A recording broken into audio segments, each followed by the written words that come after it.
하나님의 말씀은 역대상 11장 1절로 시작합니다.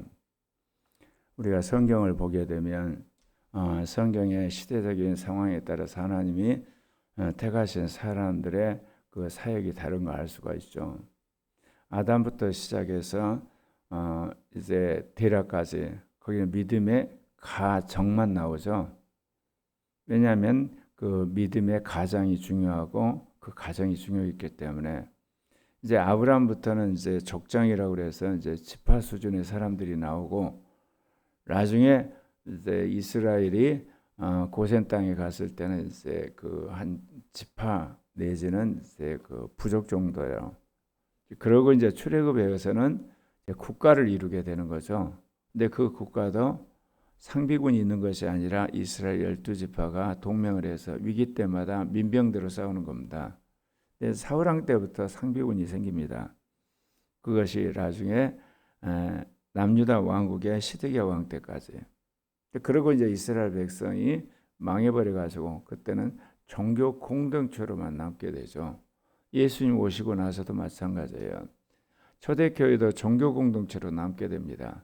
그러다가 이제 기독교가 한 국가를 이제 장악하게 되고 지배하게 되고 통치하게 되는 게 313년 기독교 공인되기 시작하면서 그렇게 되는 거죠. 그래서 점점 그런 국가 기독교 시대가 융성을 하다가 이제 말미에 점점 그 영향을 일으키게 된 것이 1945년 2차 대전 이후에. 그래서 이제 서구라파에서 이 동성애 독재, 네오마르크시즘, 그다음에 녹색 사회주의 이런 이제 반기독교적 사상들이 심해져 가면서 이제 기독교 국가로서 정체성을 잃어버리고 이제 점점 일반 국가처럼 되어가죠. 그래서 지금 어떤 기독교 국가로 정체성을 확실히 유지한 나라는 미국을 들 수가 있는데 의외로 아프리카나 남미 가운데서 이런 어떤 기독교 정체성을 이제 그 나름대로 주장하는 나라들이 등장을 하죠. 그러나 대부분 나라들은 이제 기독교가 한 사회에 그냥 종교로 머무는 그런 시대입니다. 이렇게 제가 어떻게 보면 시대마다 하나님이 쓰시는 사람들이 등장하는 것과 공동체를 든 이유가 출애굽한 이후부터 시드기야가 망할 때까지 이스라엘이 국가를 이룬데 국가란 것은 한마디로 말해 군대가 있는 겁니다. 왕이 있고 군대가 있을 때 국가라 그런 거예요. 군대 없으면 국가로서 존속할 수가 없죠. 주변 나라가 군대를 동원해서 지배를 해버리니까 이제 하나님께서 사울왕 시대가 끝나고 다윗 왕시가 된 이야기를 하는데 제일 먼저 나온 것이 다윗과 함께 한 용사들 이야기가 나옵니다. 온 이스라엘이 헤브론에 모여 다윗을 보고 이르되 우리는 왕에 가까운 혈족이니이다. 헤브론에 모여가지고 이 다윗을 왕으로 추대하는데 이 헤브론에 모였을 때와 예루살렘 모였을 때가 달라요. 헤브론에 모여가지고 이제 그들을 왕으로 모셨는데 처음에 유다 지파의 왕이 되고 나중에 다윗이 12지파의 왕이 되는 거죠.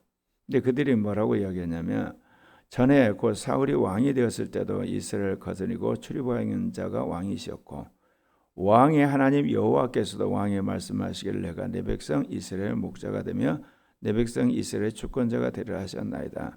자, 여기서 다윗이 왕이 되는 데 있어서 이제 3단계를 거치게 되거든요. 첫 번째는 사무엘 선지자를 통해서 말씀하신 하나님의 그 신탁. 그건 뭐냐면 너가 내 백성 이스라엘 목자가 되며 내 백성 이스라엘 주권자가 되리라 하셨나이다. 이제 이게 예언의 말씀이잖아요. 이 예언의 말씀이 이스라엘 가운데 퍼졌지만 다윗은 일개 사울 왕국의 국방부 장관에 불과하죠. 나중에 이제 망명생활을 하는데 말씀드린 것처럼 왕정에서는 무력으로 권력을 획득하는 거잖아요. 그래서 두 번째 이제 다윗이 망명생활을 하면서 이제 비류에 불과한 사람들을 훈련시켜서 위대한 한마디 용맹스러운 장수와 군대를 편성하게 됩니다. 그래서 그들이 이제 똘똘 뭉쳐가지고 다윗을 이제 옹위를 하게 되는 것이 바로 유다 지파의 왕으로서 이제 등극하게 되는 것이죠. 그러니까 다윗이 이제 그때 이제 유다 지파의 왕이 되는 거고, 이제 그런 의미에서 다윗과 함께한 군사들의 역할이 아주 중요하다고 할 수가 있죠. 그리고 나서 이제 12지파가 이스라엘의 왕으로서 다윗을 이제 추대하게 됩니다. 이제 추대했을 때 그때 이제 군사들과 더불어 이제 관료 조제, 특별히 제사장 제도와 더불어서 레위 지파가 이제 통치하는데 아주 중요한 역할을 합니다. 거기에 이제 예루살렘 성전이고, 그리고 제사장 가문과 그다음에 레위 지파 그렇습니다. 그런데 다윗 왕조의 어떤 튼튼한 기반이 된 장소가 이 다윗성입니다. 그래서 오늘 그 이야기 나오는 겁니다. 다윗이 온 이스라엘과 더불어 예루살렘 곧 여부스에 있는 여부스 땅 주민들이 갔는데 그게 거주하더라. 여부스 주민이 다윗을 향해서 조롱하여서 너가 이리로 돌아오지 못하리라. 그런데 다윗이 다윗성을 빼앗아서 이름을 여부스 산성이 아니라 다윗성이라 이름을 붙이죠. 여기에 이제 다윗과 더불어서 이제 거의 마지막까지 함께한 위대한 군대 장관 요압이 나옵니다. 다윗이 먼저 여부스 사람을 치는 자는 우두머리와 지휘관으로 삼겠다고 하니까 요압이 앞장서서 가서 이 다윗성을 점령을 합니다. 그래서 요압이 마지막 반란할 때까지 이 다윗과 함께하는 이제 2인자 군대 장관이 됩니다. 수르야의 아들 요압이 먼저 올라갔으므로 우두머리가 되었고 다윗이 그 선상에 살았으므로 무리가 다윗성이라 불렀다. 그래서 이제 나중에 예루살렘 성전이 되죠. 근데 놀랍게도 예루살렘이란 성전이라는 이 이름이 하늘에도 있어요. 하늘에도 예루살렘 성전, 땅에도 예루살렘 성전, 이제 그렇게 됩니다. 그리고 그 옆에 이제 시온산이 있는 것처럼 하늘에도 시온산이 있죠. 그럼 주님이 이름을 이렇게 대응해서 지은 이유가 뭐냐면 계시적으로 주님이 이 땅에 다시 재림하실 때 어디로 오시느냐? 시온산 예루살렘으로 오신다는 것을 말하기 위해서 신약 성경에서 하늘의 예루살렘과 다윗성이 있다, 시온산이 있다고 말씀을 하시는 겁니다. 그리고 나서 이제 다윗의 용사들이 나오는 거거든요. 다윗에게 있는 용사의 우두머리는 이러하니라. 그러니까 이스라엘의 왕국 시대에 중요한 것은 싸움 잘하는 사람이에요. 근데 단순히 싸움만 잘하냐? 하나님과 함께 싸움을 잘하는 사람이죠. 하나님의 능력으로 싸움하는 사람들을 사사들이라고 그래요. 이제 그리고 나서 이제 다윗 왕조가 있게 되고 그 다윗 왕조와 더불어서 군대 장관이 출현하는데 아까 말씀드린 것처럼 다윗과 평생 이 다윗 왕국을 지키는데 공헌했던 사람이 요압 군대 장관입니다. 이어서 이제 다윗의 군대를 이끌어가는 3명의 용사 이야기가 나오죠. 그래서 여기 보면 이 사람들이 온 이스라엘과 더불어 다윗을 힘껏 도와 나라를 얻게 하고 그를 세워 왕으로 삼았으니 이는 여호와께서 이스라엘에 이르신 말씀대로 함이더라. 실제로 이 다윗과 함께한 용사들이 다윗을 왕으로 만든 혁혁한 그런 이제 공을 세우게 되는 겁니다. 그리고 나서 이제 그 용사들 3명 이야기를 하거든요. 다윗에게 있는 용사의 수요가 일어나니라. 학몬 사람의 아들 야소부암. 근데 이제 이는 30명의 우두머리. 왜 그랬냐? 창 하나 들고 와서 한꺼번에 300명을 죽였어요. 그래서 이 다윗이 함께하는 군대 장관은 요압이지만 용맹스러운 장수 3명 딱 그러면 야소부암을 드는 겁니다.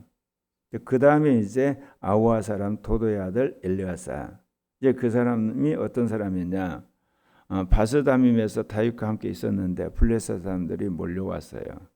그래서 블레셋 사람들이 이 밭을 점령하고 이스라엘 백성 다 쫓아내니까 그걸 못 보고 여기 엘르아살이 가가지고 그 블레셋 사람을 죽이고 여호와의 그 놀라운 큰 어떤 영광을 드러내게 되는 거거든요. 그러면 3인 중에 2사람 이야기는 여기 언급돼 있잖아요. 학몬 사람의 아들 야소부암, 그리고 여기 아우아 사람 도도의 아들 엘르아살. 그런데 사무엘 하에 보면 이제 3번째 사람이 나옵니다. 그게 삼마입니다. 예, 예, 산마가 나오는데 혼자서 보리밭을 지켰다고 그래서 이제 이 산마인데 이 세 사람이 바로 다윗과 함께 싸웠던 요압 장군 밑에 핵심적인 사람 세 사람입니다. 그런데 왜 이제 세 용사람 이름이 따르게 되냐면 일화가 있습니다.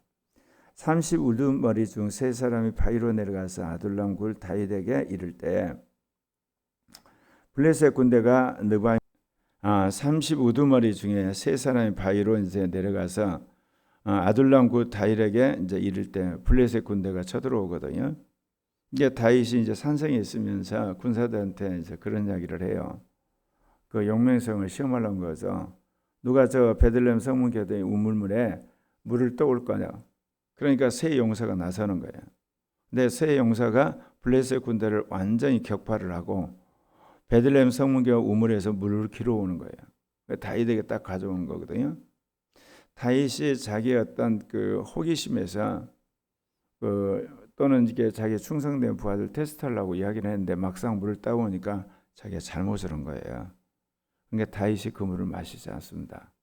그리고 그를 여호와께 부어드리고 이르되 내 하나님이여 내가 결단코 이런 일을 하지 아니하리다. 생명을 돌아보지 아니하고 갔던 이 사람들이 피를 얻지 마시리까. 다윗이 그런 의미에서 굉장히 위대한 왕이었다는 거죠. 자신이 충성심을 테스트하려고 저 베들레헴 우물가에 있는 그 물 좀 떠올래. 근데 세 용사가 가서 블레셋 군대 싸워서 그 물을 떠왔을 때 막상 내가 이 세 용사를 하마터럼 죽일 뻔했구나. 내가 그냥 호기심에서 베들레헴 우물물을 먹고 싶다 이야기를 했는데 그래서 자기가 먹지 않고 여호와께. 이게 이제 봐도 성령에 민감한 지도자예요. 우리가 살아가는 데 있어서 처음부터 완벽하게 하나님의 뜻을 이루면 얼마나 좋겠습니까? 근데 거의 불가능해요. 그냥 우리 옛 생각이 있거든요. 심지어 육신을 옛사람은 못 갖고 육신을 못 받고 세상에 못 받고 율법을 못 받고 원죄 그런 마귀의 공격에 다 이긴다 할지라도 우리 안에 가진 가치관이 있어요. 가치관. 근데 그 가치관이 괜찮은 거예요. 예. 새로운 지식이었거든요. 근데 시간이 가면 이게 옛 지식으로 바뀌는 거예요. 근데 옛 지식으로 바뀌기 전까지는 그가 못 모르고 그 지식을 사용할 거 아니에요. 그럼 오류를 범하죠. 이제 그걸 바꿔야 되는데 안 바꿨을 때 이제 그런 실수가 나오는 거예요. 그러니까 우리가 예수를 믿는 사람을 함부로 비난하면 안 돼요. 왜냐하면 예전까지는 그게 맞았거든. 예를 들면 한국 교회가 예배당을 넓게 예를 들면 짓고 그러면 교회가 부흥했단 말입니다. 그래서 예배당을 열심히 선점해서 짓는 교회가 부흥했어요. 그게 그 당시에는 새로운 지식이야. 그게 새 지식이야. 근데 오늘날 그러나요? 있는 예배당마다 팔려요. 지금은 뭐냐? 한마디로 젊은이들, 젊은 부부들, 그리스도인들에게 한마디로 인정을 받는 목회자이거든요. 그럼 어떤 사람이 목회자냐? 요즘은 예고가는 목회자. 그러면서 복음적이에요. 그런 교회는 계속 부흥해요. 그러지 않은 모든 교회인들은 다 쇠퇴를 하고 있는 거고 이 패러다임이 다른 거거든요. 그러면 하나님께서 이제 앞으로는 어떻게 하냐? 성령을 따라서 교회를 개혁하는 그런 이제 교회는 사람들이 올 테고 그러지 않은 교회에서는 이제 사람들이 점점 교회를 그만두겠죠.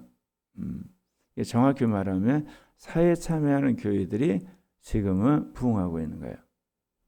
앞으로는 이제 성령을 따라 교회를 개혁하는 교회를 하나님이 분명히 쓰실 겁니다.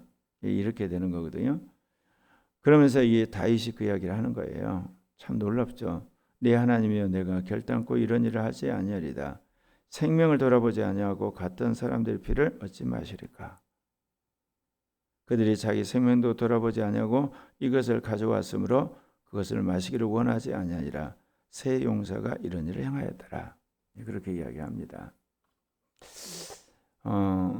제가 의도한 것은 아닌데 하나님 인도하심을 보니까 결국 그렇게 됐어요. 43년에 주님이 제2종교개혁 사명을 이야기했고 그때 저한테 이제 믿음의 첫 번째 도전이 뭐냐? 신은순 간사 결혼하는 문제였어요. 나는 이제 기독학생인데 진보적인 사람이고 아내는 이제 보수적인 사람인데 아내가 결혼 않겠다는 거예요. 5년을 기다려서 이제 결혼을 했잖아요. 그러고 나서 이제 성령 받게 되고 형제간도 변해서 형제들이 전부 성령 받아 목회자가 됐어요. 그래서 나는 형제간하고 같이 이제 사역을 할 줄 알았거든요. 다 목회자가 나와서 자기 목회를 하는 거예요. 그때 받았던 성령의 어떤 체험이나 이런 비전들은 다 잊혀져 가고 자기 목회하고 지금 이제 고이고 목사하고만 같이 하게 되잖아요. 그러고 나서 이제 교회를 개척하게 됐잖아요. 이게 계획이란 것이 결국은 계획된 사람이 출연해야 되는 거예요. 그래서 지금 있는 고려학교의 형제자매들이 동역자가 된 거예요. 다윗으로 말하면 다윗 왕조를 세우는 요압 장구가 새 용사, 나중에 30인 명단 나옵니다. 그리고 이제 여러 수많은 함께하는 관료들이 나오는 거거든요. 제사장도 나오고.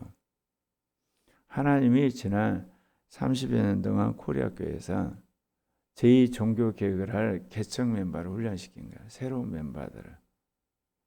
성의부터 시작해서 저까지. 왜냐하면 새로운 교회니까. 루터의 종교개혁은 달라요. 루터의 종교개혁은 있는 카톨릭 교회에 개신교 깃발을 그냥 걸어버린 거거든요. 그러니까 예수를 믿음으로 구원받는다는 그 교리를 받아들이고 성경이 하나님 말씀을 믿어버리면 그때부터는 그만큼 카톨릭 교회가 프로테스탄트 교회로 바뀐 거예요.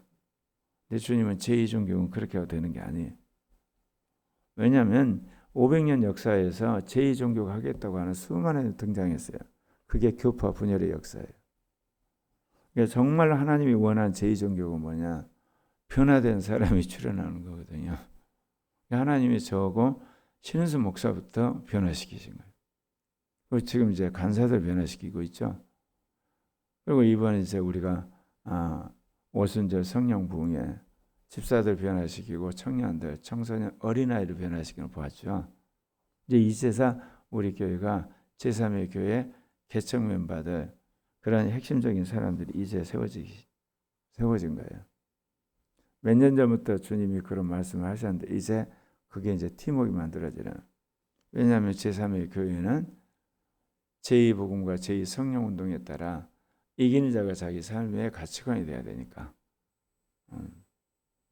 교회가 구원이라면 가톨릭 교회, 예수를 믿으면 구원받았다고 하는 개신교, 이제는 이기는 자만이 영생한다고 하는 주님의 종말적인 메시지를 받아들인 사람들이 성령 안에 살아야 되니까 오늘 이 말씀을 여러분이 드리면서 고려학교는 명확합니다.